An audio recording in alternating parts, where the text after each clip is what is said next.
and it looks like we're live. And we're waiting for it. Could we be? I love technology. It takes a little while sometimes.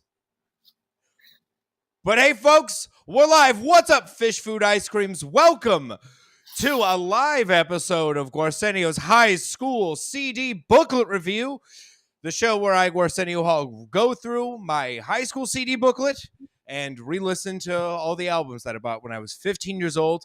Today, we have a very special guest. Folks, we got Geoff Rickley from Thursday.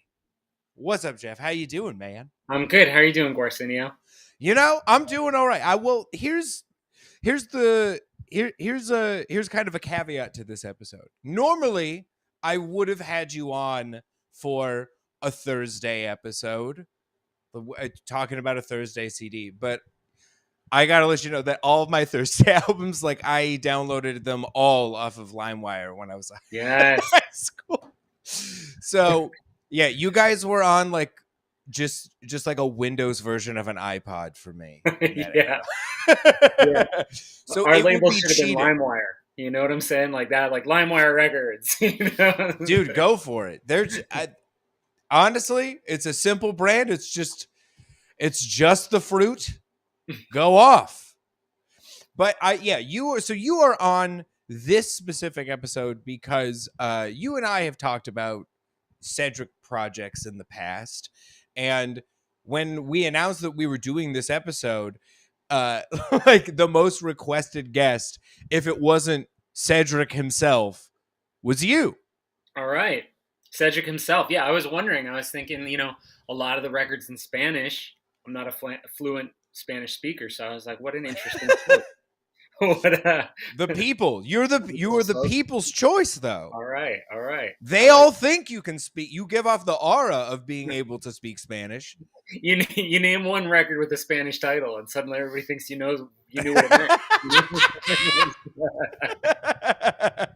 Sometimes it truly do be like that. But let's. I think that this is such an interesting album to have you talk about, because this comes out arguably around like the height of Thursday, and a lot of the bands that I feel like Thursday has a sonic connection and even like a peership with like an At the Drive-In. And so when Mars Volta comes out, it's so bizarre, and it felt like no one else in the scene was truly getting that weird. So what did it feel like from your perspective? Well, to really quickly go through it, not to belabor the point too much, on In Casino Out, Mars Volta were touring, and they were on tour with Knapsack, who I loved, a great kind of jangly punk band. And I went to see them at the Melody Bar in New Brunswick, which is no longer there. But, I showed up a little early, and I think there were like maybe 5 or 10 people at the show, and like maybe half of those people were at the bar not watching the openers, and At the Drive-In played. And for like 5 people, they gave the most energetic, passionate performance I had practically ever seen in my life. Like it was one of the most incredible moments of live music of my entire life, where like people were laughing because they couldn't believe that they were seeing like a guitar player run up the wall and do a backflip while he was playing stuff like that. Literally, I know that sounds like a joke. He literally did that for 5 people. You know what I mean? It was like other bands might be bummed out, and they only had one setting, and it was like 11, they just went for it. And after the show, I was like, I told them how much I loved it, and said, I live in the punk house here. We put on shows. I'm not trying to get you to come play a show, but if you need a place to stay, here's the address. And at like 1:30, I was asleep and got woken up. I'm knocking on the door to come stay. And we became friends back then, and I gave them an Ink and Dagger record, and they later went on, I think, to do a split with Ink and Dagger at some point. And they hipped me to the VSS, and we were all talking about like electronic music and how it could be a part of hardcore and punk and stuff like that. And then when they blew up, it was awesome. We got to play with them a couple times, but really when they split and there was Sparta on one side, Sparta played their first show with us and Murder City Devils. It was on the last Murder City Devils tour, and then we didn't really as much stay in touch with the Mars Volta guys, so we were but we all had the Tremulant EP while we were on that Sparta tour. We're like, Hmm. wow, this is really, really good too. Like, geez, this is amazing. And it's really different. And we got to Australia. We were playing the Big Day Out, this tour in Australia that no longer goes on, but big festival, Metallica and stuff like that. Mm. And we stepped off the plane, and the Mars Volta came to like pick us up. And that was really cool because we were like, we did a tour of Sparta. I wonder if they're like, oh, they chose their side or whatever. But instead, Yeah, they were you cool and picked. came. Yeah, I was like, we're taking Cheryl in the divorce. so yeah, so we got to tour with them, and that summer was right before Francis the Mute. So I got to hear them work out a bunch of this material jammed into other songs as jam sections. They would kind of try out new parts that ended up like when I got Francis the Mute, I was like, there it is. There's my part, That's the one I was living for. Yeah, I remember that riff.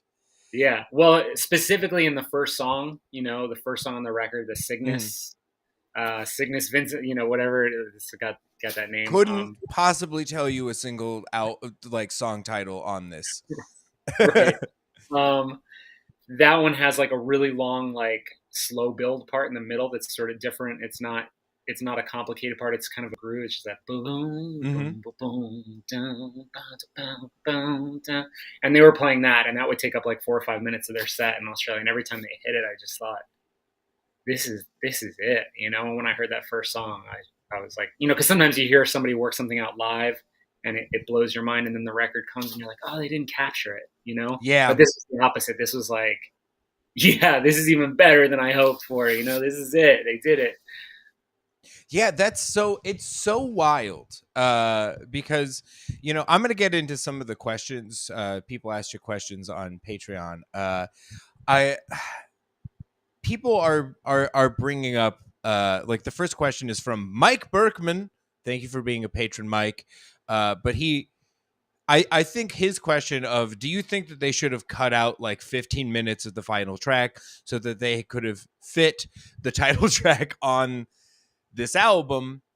And I think what you brought up about them jamming and grooving and figuring out the material is like a key part of this. Like, I think the 15-minute track is unfucking believable. Yeah. I think in my view of this record is number one, it's like the cool version of Fish.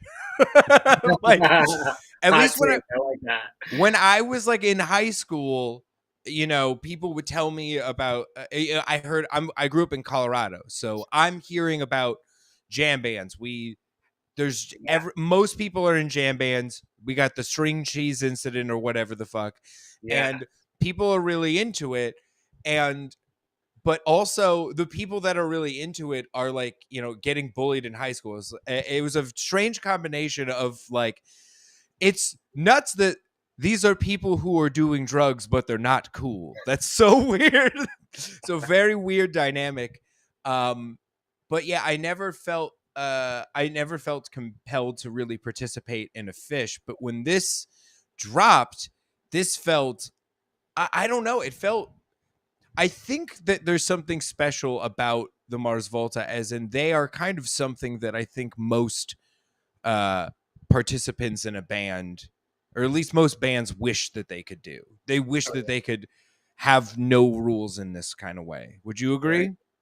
I think there is a large contingent of musicians, especially musicians who play, maybe not singers as much, but musicians who really like want that freedom to fly like a bird, like everybody in the Volta so clearly can do, what I mean? Just everybody, Ike, RIP, loved Ike, but like everybody in that band could just go and listen to each other and play off cues and stuff. And in Thursday, we never do that. Never.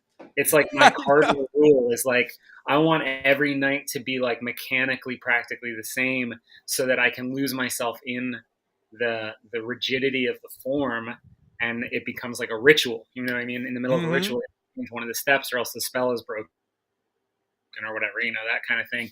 But no, I agree with you. I think the 15-minute that closing track is perfect.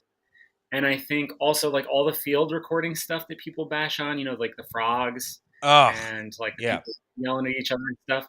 Like that, I think is so important to the record because, you know, on the first record, people said like the new prog rock is the Mars Volta, right? And Right. I think to a certain extent they were right. There was some like King Crimson, there was some punk stuff, but on this one they staked like a claim for like everything that could be in that side. They did ambient recordings, Mm-hmm. they did field recordings, which the history of field recordings goes back to like the first recorded music on phonographs. Like the first thing they did was like fields of insects and stuff like that. Train sounds. There's a very famous train sound recording, and then even more so, they started incorporating Appalachian singers playing music in their areas. So you would get like the whole vibe. You'd get where they lived when you listen to the recording. And Yeah. I think like that was important. I think that was really important to those guys to incorporate, ambient and electronic music, and also have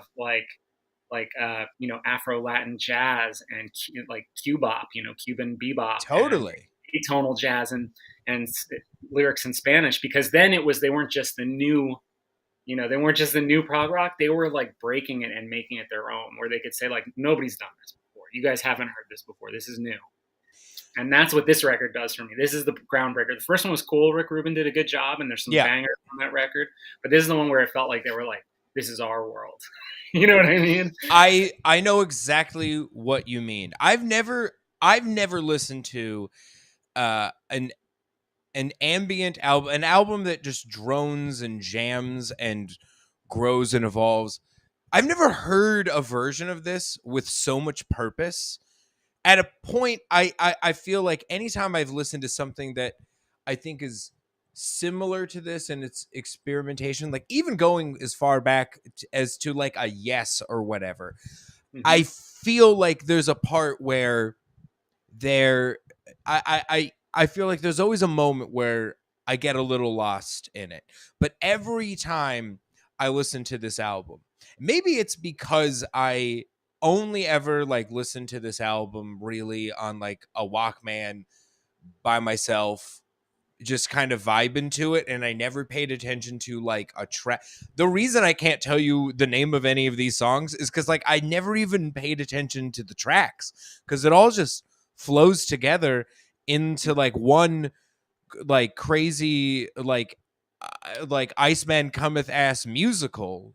Like Yeah, it's so wild. There's everything ties in. Like after 15 minutes, they end with the same. I love a callback oh, I like to love the that too. Yeah, I love that they beautiful. call back that middle part and then they do one more song, and that song, the long one. First, they end the long one by calling back the beginning of that long song, right? Yeah.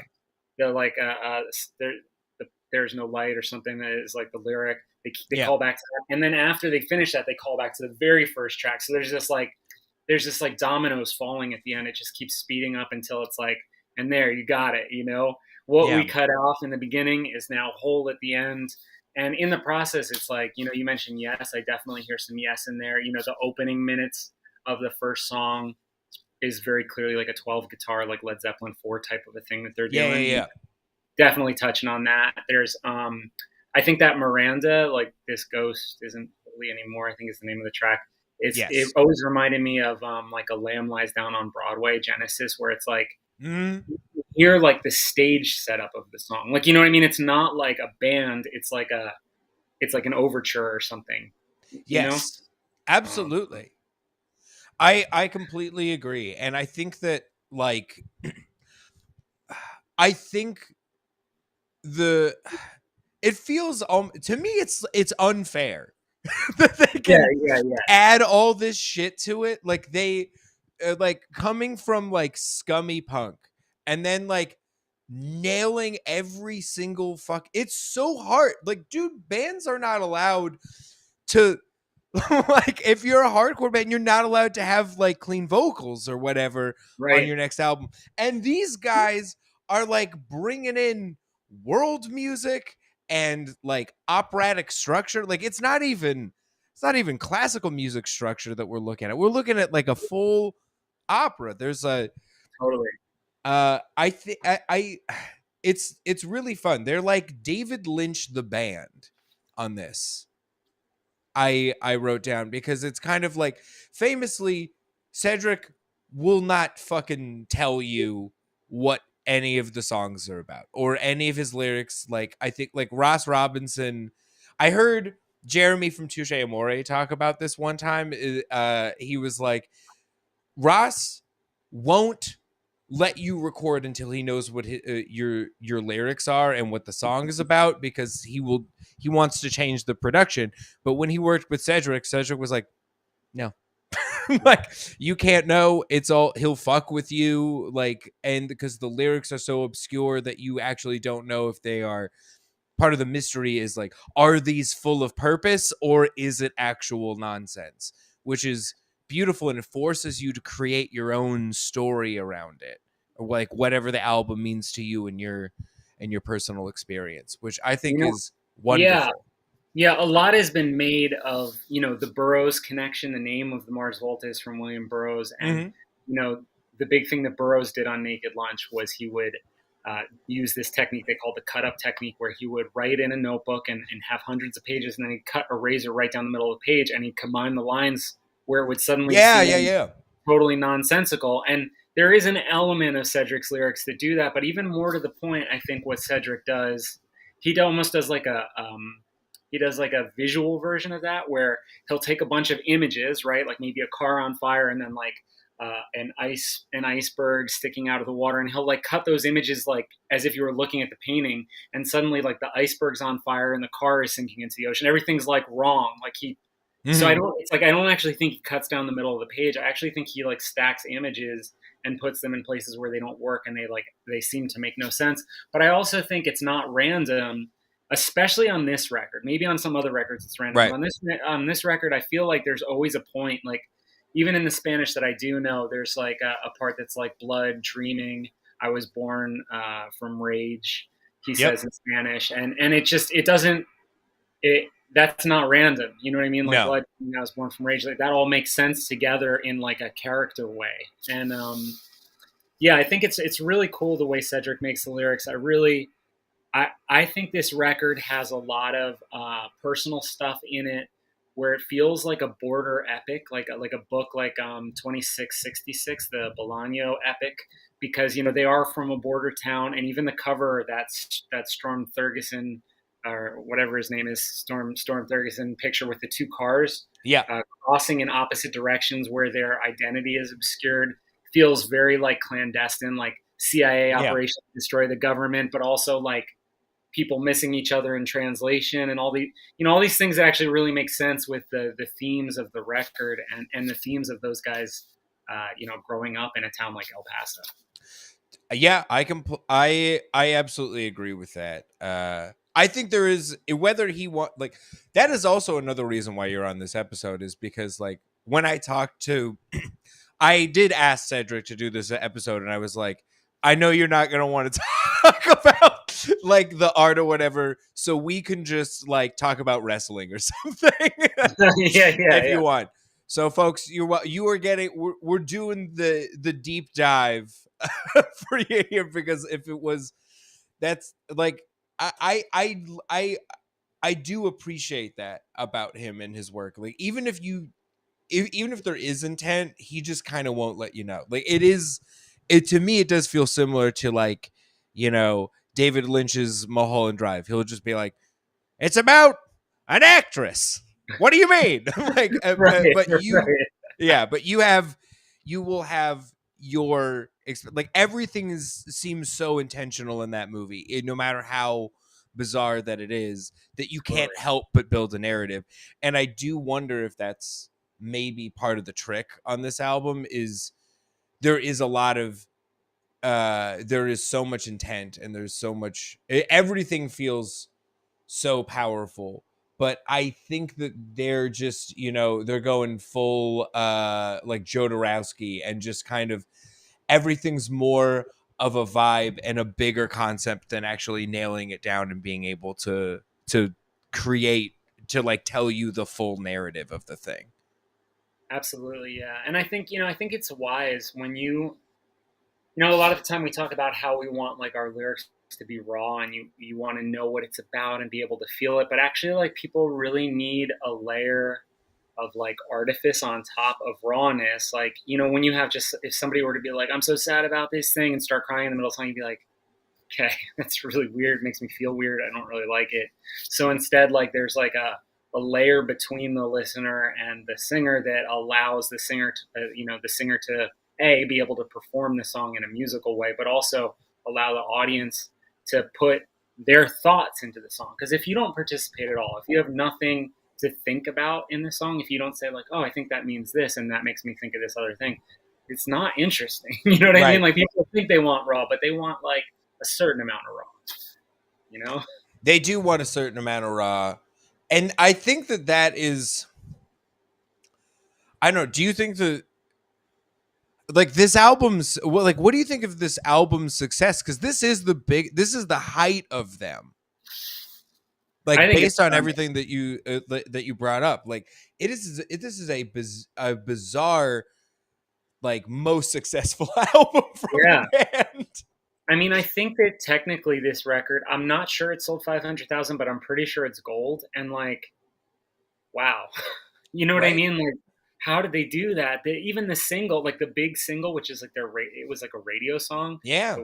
It's like, yeah, okay, it's sort of a single, but it's, you know, there's not a single place that feels like a nod to becoming a bigger, like more mainstream band. Like it's like a really uncompromised record, and it's a huge record.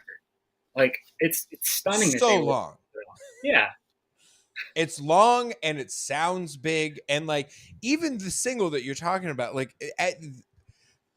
it's half of it is like it's their it had to be the single because it's the most conventional structure up until it isn't. And right. I think like the label is like, all right, well, we can cut off the 5 minutes of just like or Yeah, whatever. the psychedelic organ or whatever is going on there. Yeah, I love this. I love that organ. I don't yeah. know why this is not normally my shit, but Me I neither. love this.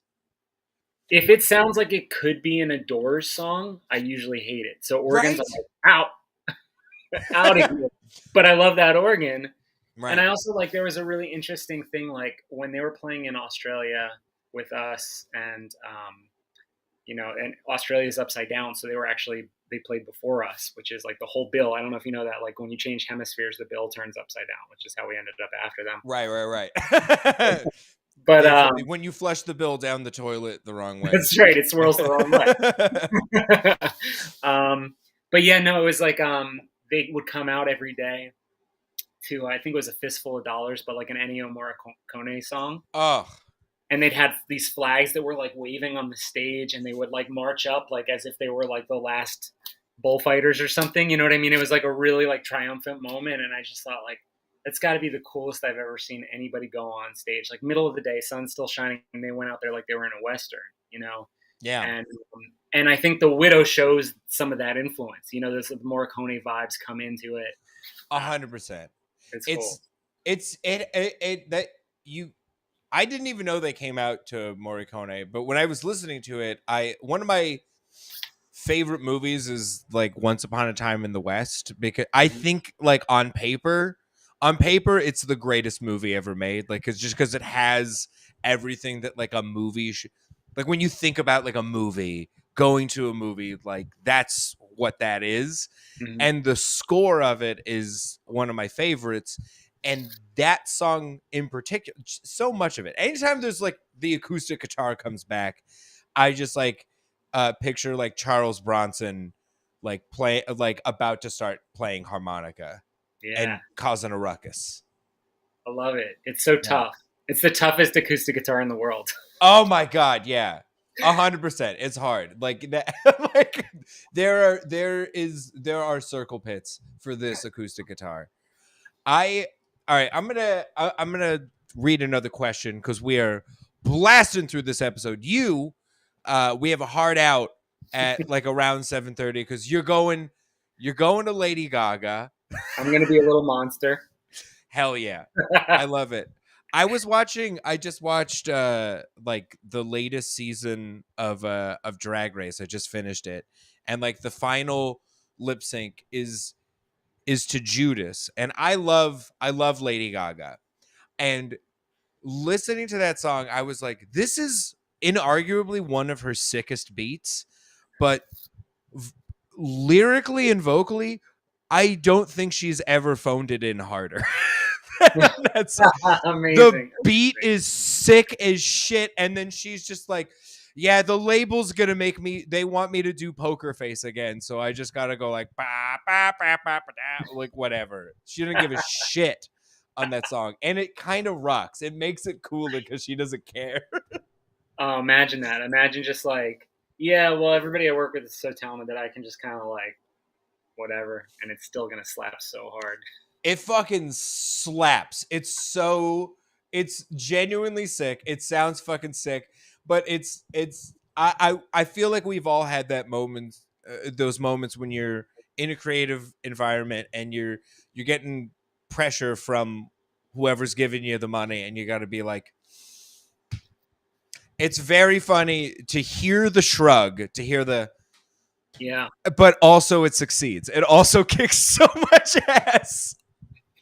I have the other problem. When I put everything into it, it's still gonna go this high, and hit the ceiling.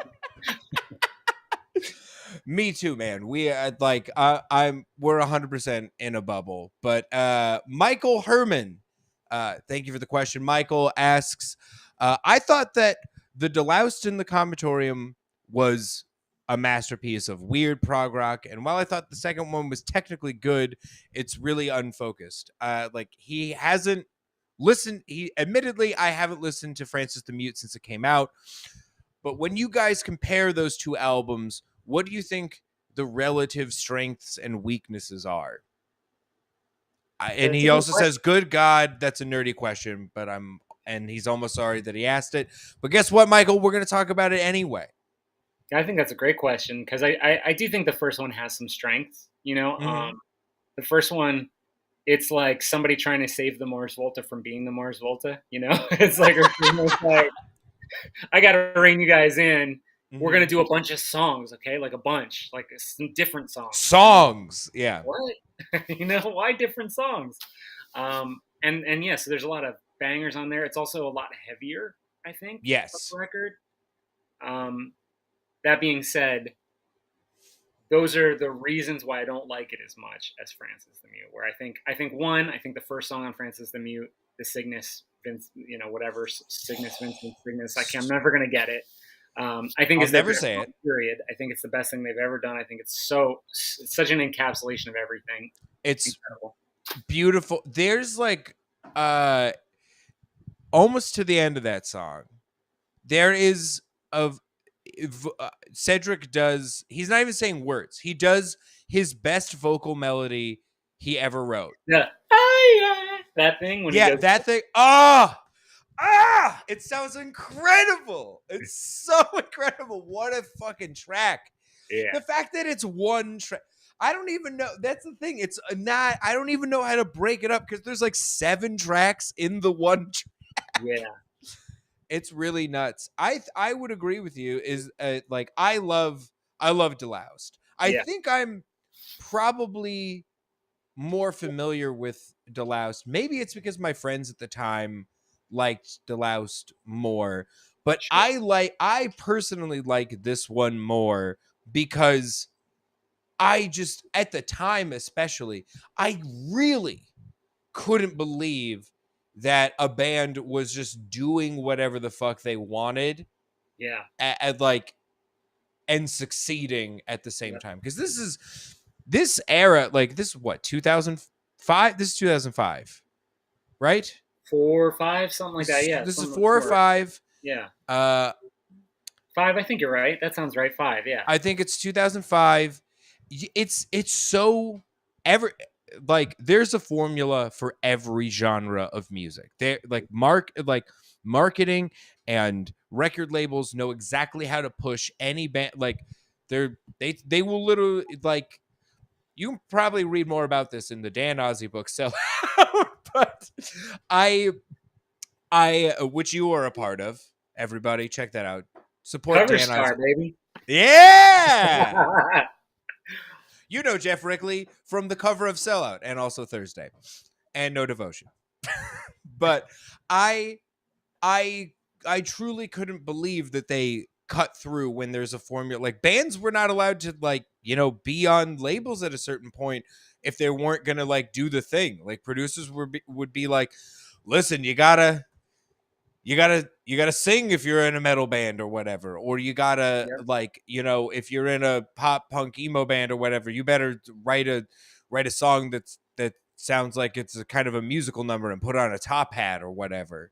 At the time, Right. there's a clear formula, and they did the opposite of what probably everyone told them to do, and I think it's a fucking masterpiece. To me, I brought up Jodorowsky before. This is if Jodorowsky actually made Dune, didn't burn any giraffes or whatever and all that shit, but it actually got released. Like we are getting the full artistic vision of something, and it's if you don't look at it as like if it's supposed to be an album and you're looking at it as if the entire thing is a piece of music and you're watching one whole thing or listening to one whole thing.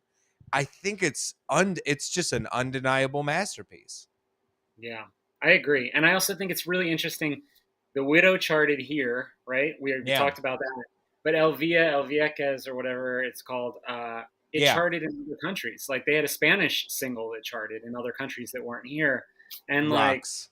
it's really cool. It's a wild. It was a wild time for them, and they were just on fire. You know what I mean? It was like through the force of them being this amazing band, they wrote a record so good that they were able to like convince people that it had some commercial appeal. I know. What a trick they pulled. Yeah. Also, Elvia is so fucking sick. What a hook. Yeah.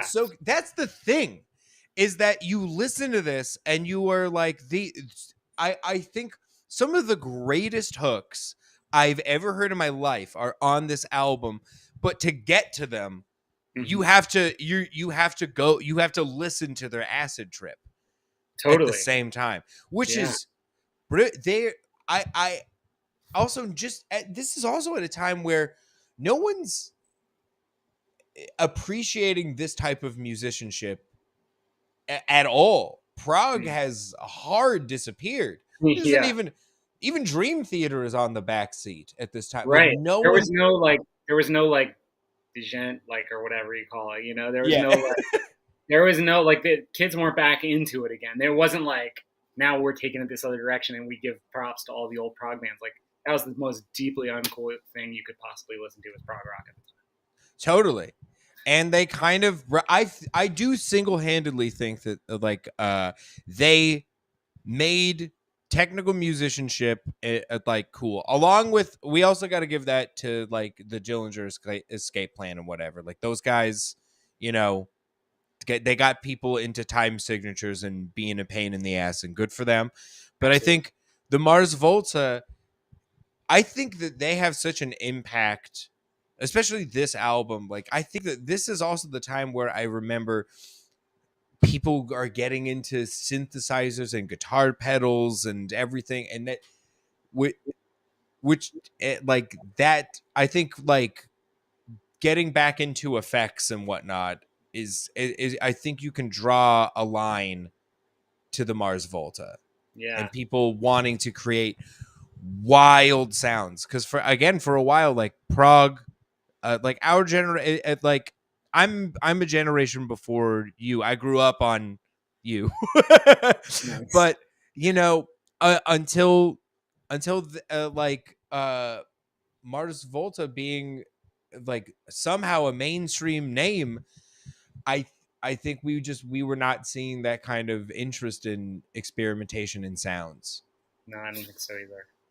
Not Uh, not not in a way that was like making a real impact in the mainstream like they were. Like there were, you know, if you were like a super head underground, then sure, there was some, you know, yeah, there's always some weirdo stuff at the fringe, right? Like always, but not like they were doing it. Not where it was like it was widescreen, big budget. yeah, Let's go, yeah. you know. Absolutely. $100 million, baby. All right, we got one more question from Scott. He just wrote his name is Scott. Thank you, Scott. I appreciate it. If someone had never heard of this album before and only knew its name, cover art, and the lyric, "She was a mink hand job in sarcophagus heels," what would they think the album is about? The same thing you think it is about if you've heard the whole thing and read all the lyrics, I think. 100%. I do think the album art is like, I weird for an album that has no band name, no font on the front of it, nothing. It's just the picture. I can't explain it, but for some reason it sounds exactly like that. And It's you uncanny. I Yeah, think you kind of explained it earlier. yeah, With the imagery tying into the whole thing. Like, it weirdly, I think I think if you saw the album art, you listen to the album, you'd be like, yeah, makes sense. yeah. I should have known. Yeah, I think like when you get to that point where it's like really towards the end of the record, he's talking and it's like all like distorted, and he's just like speaking, and it's like it sounds like bugs talking to you or something. It's Yeah. like, yeah, that's what the album looks like. That's what. The album looks like bugs are talking to you for sure. Um, I don't know, man. I think it's beautiful. I'm excited. Have you listened to their latest singles, like the new ones? I did in preparation for this. Yeah, I think it's cool. I think it's really cool. I Yeah, love that they came out of the gate going like, "Fuck you, Latin audience, Latin audience first."